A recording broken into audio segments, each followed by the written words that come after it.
German ভাষার যে positive, comparative এবং সুপারলেটিভ ফর্ম আছে, তার কম্পারেটিভ এবং সুপারলেটিভ ফর্মটা এখন আলোচনা করব।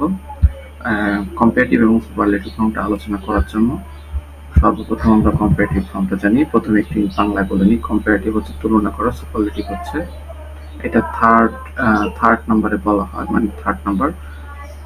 কম্পারেটিভলি সাধারণত দুইজনের সাথে তুলনা করা হয়, এবং সুপারলেটিভ হচ্ছে ম্যাক্সিমাম, অর্থাৎ সর্বোচ্চ তুলনা যেটা গঠন করার জন্য প্রথমে আমরা কম্পারেটিভের যে স্ট্রাকচার সেটা একটু দেখে নিই। অ্যাডজেক্টিভ এর সাথে যুক্ত হবে ইয়ার এবং এর সাথে যুক্ত হবে আলস। এখন এই স্ট্রাকচারে গঠিত কিছু কম্পারেটিভ আমরা একটু আলোচনা করার চেষ্টা করি। Meine Haus ist größer als dein Haus. Meine Haus ist größer. My house is bigger als dein Haus. তার বাড়ি থেকে, এবং এর সাথে আমি বাংলা উচ্চারণটা অ্যাড করেছি কারণ Heute is es kälter als gestern. Today is colder than yesterday.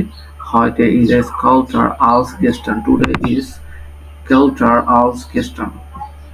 Today is colder als gestern. আচ্ছা, এটা তো today is colder than yesterday। এখানে cold আছে cold, এবং এর আগে es এবং লাস্টে er যুক্ত হয়েছে, কম্পারেটিভ ফর্ম গঠিত হয়েছে। Deine Handy, your handy is teuer. তোমার হ্যান্ডি এক্সপেন্সিভ als meins। এখানে দেখেন teuer, এটার আগে ইস্ট এবং শেষে ইয়ার যুক্ত হয়ে কম্পারেটিভ ফর্ম গঠিত হয়েছে। It is just a piece of cake, and I think you guys have a ability to understand this. এবং এরপর আছে স্ট্রাকচার।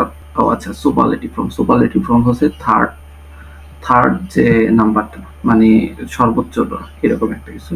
তো আর এই সুপারলেটিভ ফর্ম গঠন করার জন্য একটা অ্যাডজেক্টিভ লাগবে। এটা অ্যাডজেক্টিভের সাথে মিলেমিশেই কাজ করে। তো অ্যাডজেক্টিভের আগে এরপর অ্যাডজেক্টিভ, সেটা STEN আর স্টেন আবিজাবে একটা কিছু যুক্ত হয়।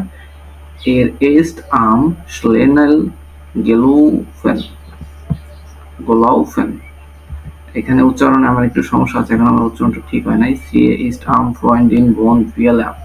এখানে আপনারা একটু নিজের দায়িত্ব পড়ে নেবেন যে ist am Freundlichsten von allen।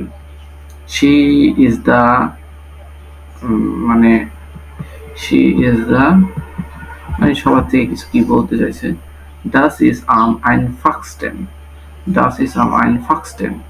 That is the easiest, মানে ওইটা সবচেয়ে সহজ। এরপরে ইরেগুলার ফর্মস, গুড, বেজার, am besten, মানে এখানে প্রোনাউন্সিয়েশন এবং পজিটিভ, কম্পারেটিভ, সুপারলেটিভ ফর্মের কিছু দেওয়া হয়েছে। স্পেলিং এর কিছু রুল আছে। Adjective ending in dt as z, sh, at, stan, মানে ESTEN এটা কখন যুক্ত হয় তার একটা রুলস। এটা একটু স্ক্রিনশট মারা পড়ে নেবেন, এখানে এত কিছু এক্সপ্লেইন করা কিছু নাই। If you guys need to explain this, so maybe you have some confusion to pass, মানে এটা একা শেখার অ্যাবিলিটি আপনার থাকতে হবে। তো আমি আজকে ইউজ করছিলাম ডিপসিক। আই হোপ এটা আমার চ্যাটজিপিটির শেষ হয়ে যাওয়ার কারণে এটা ইউজ করা। I hope you guys get good, কি বলে, মানে খুবই উপকার পাবেন এই ক্লাসগুলো থেকে, এবং আমি উদ্বুদ্ধ করি আপনারা এআই ইউজ করেন। এআই ইউজ করে একটা জিনিস, একটা আইডিয়া তাড়াতাড়ি শিখে পাবেন। আর নেক্সটে যত কোয়েরিজ আছে, কোয়েরিগুলো জানানোর চেষ্টা করবেন। I hope I'll try to solve all kind of thing and start helping you guys.